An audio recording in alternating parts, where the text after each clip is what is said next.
Fit-tlet raids mill-iskwadra tal-Pulizija ta' kontra droga ġew arrestati 7 persuni wara li nstab ammont konsiderevoli ta' droga, eroina u kokaina lesti għat traffikar. Stqarrija tal-Pulizija spjegat li wara diversi jiem ta' osservazzjoni fuq residenza u remissa fl-inħawi ta' Triq is-Serkin u Triq it-Tiġrija il-Marsa, nhar it-tlieta filgħaxija l-Pulizija arrestat 4 persuni li għandhom bejn 17 u 24 sena.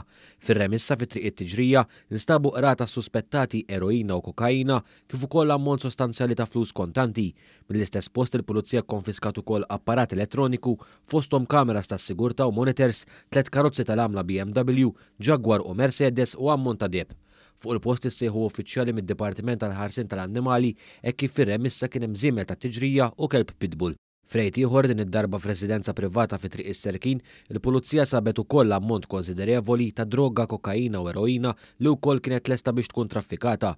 B'kollox instabu mal-120 artas droga.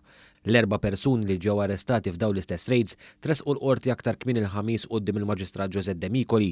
Madankollu fis-seduta, l-Avukat tad-Difiża Franco De Bono sostna li l-arrest ta' 3 mill-imputati huwa invalidu, dan hekk kif fil-każ tal-imputati ewlieni li ħareġ divjet fuq ismu, id-Difiża wara sottomissjonijiet ġuramentati mill-prosekuzzjoni innutat li ma ġiex preżentat mandant ta' arrest fil-konfront tiegħu. Fil-konfront ta' żewġ imputati l-oħra jiġifieri Melchior Portelli ta' 24 sena mill-Marsa u Loredana Aġus ta' 24 sena, hawn id-difiża sostniet li dawn ma natawx karta b'kopja ta' drittijiet li għandhom huma meta jiġu arrestati mill-aktar fis kif titlob il-liġi.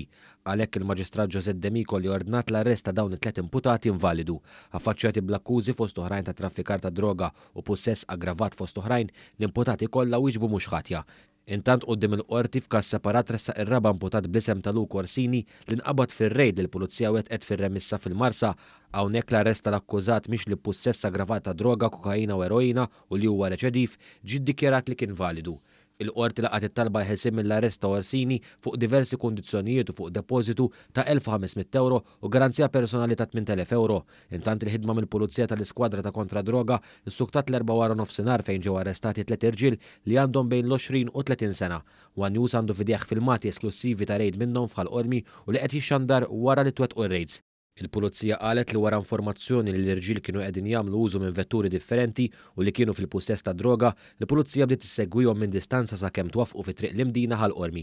Wara li saret fiċċija fil-vettura ta' wieħed mis-suspettati, il-Pulizija sabet kwantità ta' droga suspettata kokaina allegatament lesta għat traffikar. Il-Pulizija konfiskat ukoll ammont ta' flus kontanti fil-waqt li għamlet fiċċijiet oħra fir-residenzi tagħhom kif ukoll f'showroom tal-karozzi. L-investigazzjonijiet fuq it-3 persuni arrestati f'Ħalqormi għadhom għaddejjin.